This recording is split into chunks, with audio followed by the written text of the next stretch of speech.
que te digo la palabra filosofía y te pido que pienses en una sola cosa. ¿Qué te viene? ¿Sócrates preguntando en una plaza? ¿El sentido de la vida? ¿Una discusión sobre si existe el libre albedrío? Y aquí está lo raro. Todas esas respuestas son correctas y ninguna es la filosofía entera. Porque la filosofía no es un tema, es un árbol con muchas ramas. En los capítulos anteriores vimos qué es la filosofía, si es sabiduría o ciencia, y con qué métodos trabaja. Hoy toca la pregunta del mapa, ¿sobre qué piensa la filosofía? Y la respuesta es tan grande que hubo que ordenarla. Bienvenido al capítulo 4, la división de la filosofía. Vamos a dibujar el árbol completo, rama por rama. Primero, lo obvio, que casi nadie se pregunta, ¿por qué dividir algo? Piensa en cualquier saber grande. La medicina se divide en cardiología, neurología, pediatría, no porque el cuerpo humano venga cortado en pedazos, sino porque un solo médico no puede con todo a la vez. Dividir es una herramienta para ordenar. Y como decían los antiguos griegos, es propio de la sabiduría, ordenar. La filosofía hace lo mismo. Frente a una realidad enorme, el ser, el conocimiento, el bien, la belleza, Dios, hace falta repartir el trabajo. Cada rama se especializa en un tipo de pregunta, y esa especialización no debilita la filosofía. La vuelve capaz de abordar cualquier tema con la herramienta adecuada. Ahora bien, hay dos maneras muy distintas de dividir la filosofía, y confundirlas es un error clásico. La primera es la división histórica, la segunda, la división sistemática. Vamos con calma, porque son dos mapas diferentes de la misma ciudad. La división histórica es la más intuitiva, ordena la filosofía por épocas, 4 grandes etapas. La filosofía antigua, que va desde su nacimiento en Grecia hasta los primeros siglos del cristianismo. La filosofía medieval, que arranca con la patrística, allá por el siglo II, y llega hasta el siglo XV. La filosofía moderna, desde el Renacimiento y la Reforma, hasta la muerte de Hegel en 1831. Y la filosofía contemporánea, desde ahí hasta nuestros días. Es una división por el reloj, por el cuándo, útil para contar la historia de las ideas, para entender cómo un pensador responde a otro a través de los siglos. Pero fíjate en algo, la división histórica, por sí sola, no te dice cómo hacer filosofía, te cuenta lo que ya pasó. Necesita una compañera, y esa compañera es la división sistemática. Esta no ordena por épocas, sino por problemas, por el tipo de pregunta que se hace. Un conjunto organizado de conocimientos sobre los distintos sectores de la realidad. Es lo que a veces se llama la filosofía perenne. Los grandes temas que vuelven una y otra vez, sin importar el siglo. Piénsalo así. La historia te dice quién pensó y cuándo. El sistema te dice sobre qué se piensa y con qué disciplina. Y aquí viene lo importante. Las dos se necesitan. La historia sin el sistema es una lista de nombres sin brújula. El sistema sin la historia es un esqueleto sin memoria. Se estudian juntas, complementándose. Hoy nos vamos a concentrar en la segunda, en el sistema, en las ramas. Porque la división sistemática tiene que ver con los distintos aspectos de la realidad, pero más concretamente con el tipo de problema que aparece en cada uno. El problema del ser lo aborda la metafísica. El problema del conocimiento, la gnoseología. el problema del ser humano, la antropología. Y así, cada rama nace de una pregunta. Vamos a conocerlas, pero antes hay que subir un peldaño y ver el criterio que las ordena a todas. Si solo dividiéramos la filosofía por su objeto de estudio, el mapa se nos multiplicaría sin control. Habría filosofía del ser, de la naturaleza, del hombre, del conocimiento, del lenguaje, de la historia, de la mente, y así hasta el infinito, porque cualquier aspecto de la realidad puede pensarse filosóficamente. Hace falta un orden más general, categorías grandes que pongan las cosas en su sitio. Y desde muy antiguo, algunos filósofos, los pitagóricos, Demócrito y con más precisión Aristóteles, propusieron la división más famosa de todas. Dos grandes territorios, la filosofía teórica y la filosofía práctica. La teórica busca conocer por conocer, contemplar la verdad. La práctica busca conocer para actuar, para orientar la conducta y la producción, pensar el mundo y pensar qué hacemos en el mundo. Pero hay una versión de esta división que me parece preciosa, y es la de Santo Tomás. Él la basa en algo muy elegante, los distintos tipos de orden que nuestra razón es capaz de reconocer, porque a cada orden le corresponde una disciplina. Escúchalos, son 4. 1. El orden que la razón descubre en la naturaleza, en la realidad tal como es. De eso se ocupan la metafísica y las ciencias. Es la filosofía real. 2. El orden que la razón pone en sus propios procesos, en sus conceptos y palabras para pensar correctamente. De eso se ocupa la lógica. Es la filosofía racional. 3. El orden de las operaciones de la voluntad, de nuestras decisiones libres, de lo que hacemos bien o mal. De eso se ocupa la filosofía moral, la ética. Es la filosofía moral. Y 4. El orden de todo aquello que el ser humano produce, el arte, las técnicas, las obras. Es la filosofía, llamémosla cultural. Santo Tomás no usó esa palabra, pero es la que mejor recoge lo que él llamaba las artes. 4 órdenes, 4 filosofías: real, racional, moral y cultural. Un mapa entero en una sola idea. Cada rama del saber filosófico nace del tipo de orden que la razón es capaz de reconocer. Ahora déjame detenerme en el primer orden, el de la filosofía real, porque ahí Aristóteles y Santo Tomás afinan aún más. Dijeron que conocer lo real tiene 3 grados de abstracción, y abstracción aquí significa algo muy concreto: separar el objeto de sus notas sensibles, quedarnos con lo esencial. 3 escalones, cada vez más arriba. Primer grado. La mente aborda una realidad que no puede existir sin materia, ni siquiera puede pensarse sin ella. Lo material sensible en estado puro. Es el terreno de la física, o lo que hoy llamaríamos filosofía de la naturaleza, el mundo que entra por los sentidos. Segundo grado. Un objeto que no puede existir sin materia, pero sí puede pensarse sin ella. Es el grado matemático. La cantidad, los números, las figuras, abstraída de la materia sensible.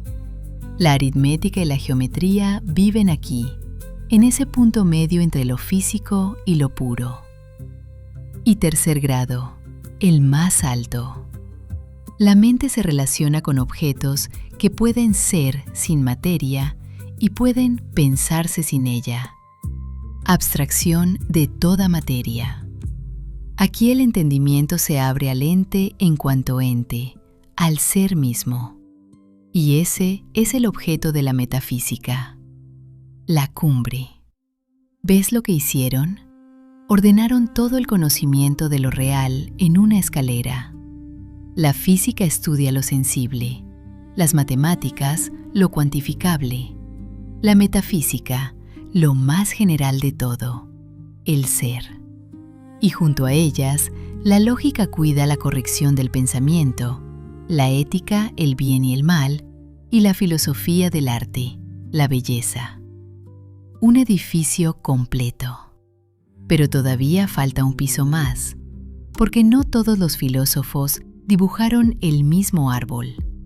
Y ahí aparece un nombre que reorganizó el mapa entero. Ese nombre es Christian Wolff, un filósofo alemán del siglo XVIII. Y su reorganización fue tan influyente que todavía la usamos, muchas veces sin saber que viene de él. Wolff hizo 2 movimientos que valen oro. El primero, sacó la lógica de la filosofía teórica. Para él, la lógica no era una rama más, sino algo previo, una herramienta que hay que dominar antes porque la necesitas tanto para la filosofía teórica como para la práctica, como afilar el cuchillo antes de cocinar. Y la dividió en 2. La lógica formal, que estudia la validez del raciocinio, y la lógica material, que estudia si lo que decimos es verdadero o falso. El segundo movimiento fue el más importante. Wolff partió la metafísica en 2. Por un lado, la metafísica general, que estudia el ente en cuanto tal, lo común a todo lo que existe. A esa le dio un nombre que se quedó para siempre: ontología. Por otro lado, la metafísica especial, que estudia entes particulares. Y esta la subdividió en 3. 3 tipos de ente, 3 disciplinas. El ente corpóreo, las cosas materiales, la cosmología racional. El ente viviente, lo que tiene vida, la psicología racional. Y ojo aquí, porque psicología no significaba lo que significa hoy. No hablaba de terapia ni de emociones. Se refería al estudio de la naturaleza del alma, lo que hoy llamaríamos filosofía de lo viviente, muy cerca de la antropología. Y el tercer ente, el ente absoluto, la causa suprema, Dios. Su estudio es la teología racional o natural. Fíjate en la potencia de esto. Con 2 cortes, Wolff ordenó siglos de discusión metafísica en un esquema que puedes dibujar en una servilleta. Metafísica general, que es ontología, y metafísica especial, que es cosmología, psicología y teología. Un mapa dentro del mapa. Y todavía hay un tercer criterio para dividir, distinto de los anteriores. Este no separa teoría de práctica, sino que ordena por valor, por jerarquía. Se llama el criterio axiológico y distingue entre filosofía primera y filosofía segunda.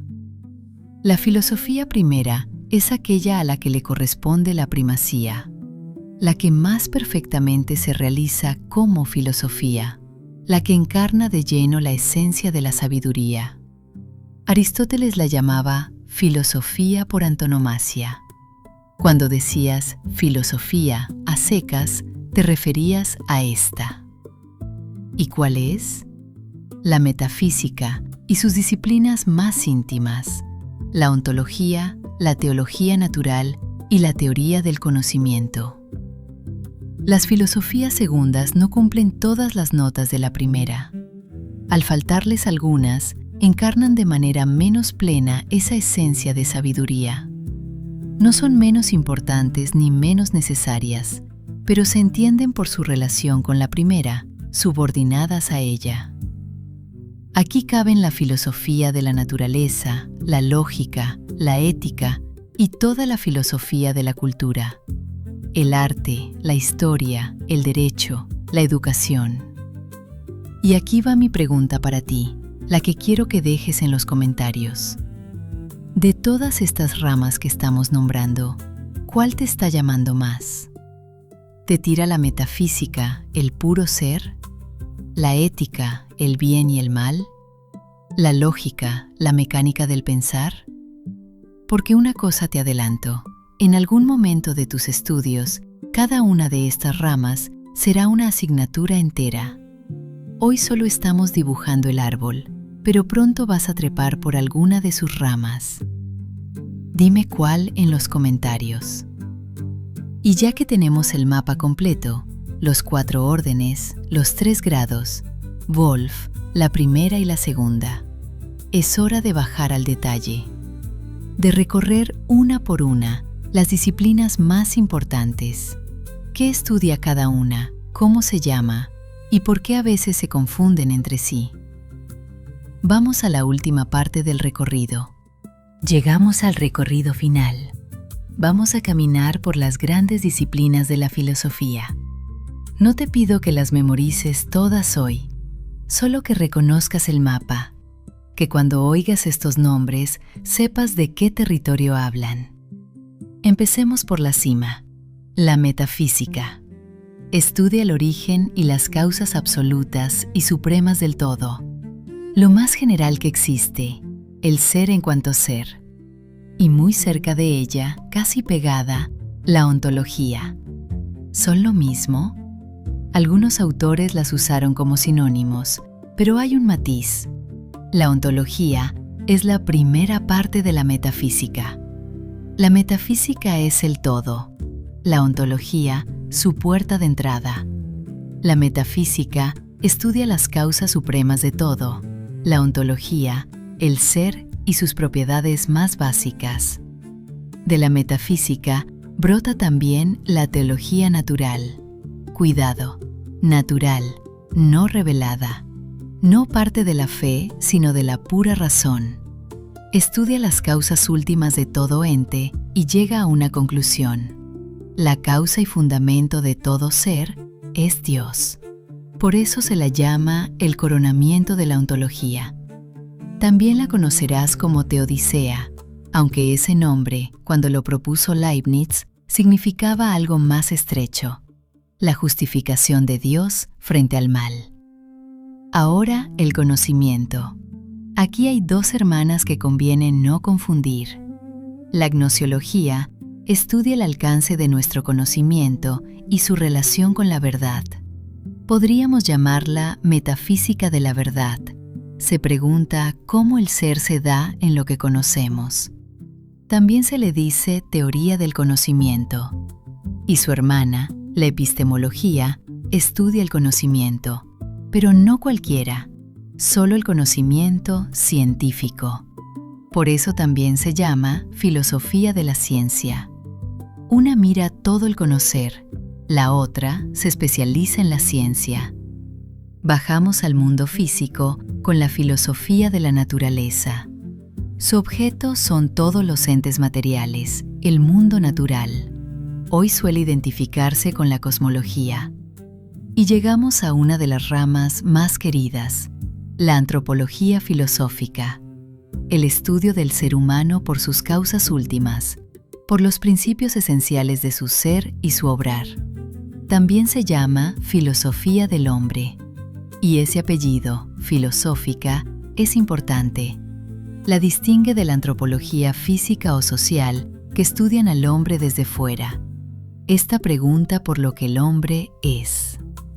2 disciplinas más y son fundamentales. La ética, una disciplina práctica que estudia las acciones libres del ser humano respecto a su fin último, el bien y el mal. Se divide en ética general, los principios de la moralidad, la ley moral, la conciencia, las virtudes, y ética especial o aplicada que baja esos principios a la vida concreta, la familia, el trabajo, la sociedad. Y la última, la lógica. Estudia los argumentos, su validez o su invalidez. Y tiene una doble cara. Es a la vez una herramienta y una disciplina. El consejo clásico es estudiarla primero como herramienta, porque sirve para evaluar argumentos ajenos y para construir bien los propios. Como decía Artigas, nuestro pensamiento ha de ser ordenado, preciso, coherente. Y ese es justo el objetivo de la lógica.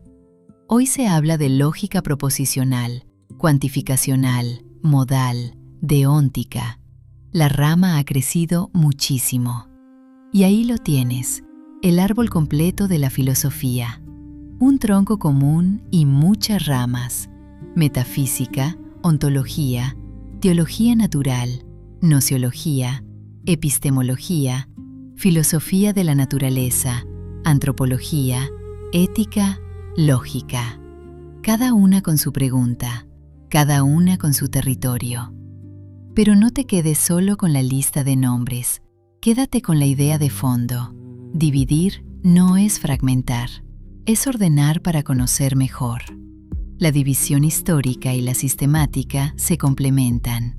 Las ramas comparten un tronco, y todas juntas forman ese árbol que llamamos filosofía. Cada rama que nombramos hoy será más adelante un camino entero por recorrer. Y aquí es donde entras tú. Ya viste el mapa completo. Ahora la pregunta es, ¿por dónde quieres empezar a trepar? Déjame en los comentarios qué rama te atrapó más. Si este recorrido te ordenó las ideas, suscríbete, porque vamos capítulo a capítulo construyendo toda la filosofía desde cero. Y en el próximo nos vamos a preguntar algo que quedó latente hoy. Si la filosofía tiene tantas ramas propias, ¿qué relación guarda con las otras ciencias? ¿Dónde termina la filosofía y empieza la física, la psicología, la historia? Ese es nuestro siguiente destino. Nos vemos ahí.